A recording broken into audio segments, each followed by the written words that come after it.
చూస్తారు వీళ్ళందరూ. కేవలం పైసలు ఇవ్వనందుకు నా ప్రాణం కావాలి. ఇప్పుడు నేను చెప్తాను, ప్రాణంతో చాలా మాట్లాడతారు. ఒక అధికారి ఆఫీసులకు వెళ్ళి బయటకు ఎత్తలేరు. వీళ్ళు సామాన్యాలు చూస్తారు. వాళ్ళు హింస వచ్చినాక వీళ్ళ మీద కేసులు కాకపోతే వీళ్ళు జైల్లోకి పంపిస్తారు.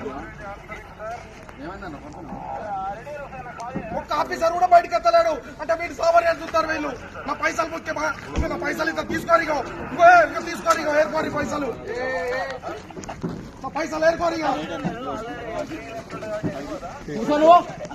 పైసలు ఏర్కోరి ఎన్ని లంచాలు కావాలా, లంచాలు తీసుకొని ఏర్కోరి పైసలు కాదన్నా. మీరు కూర్చొని మీరు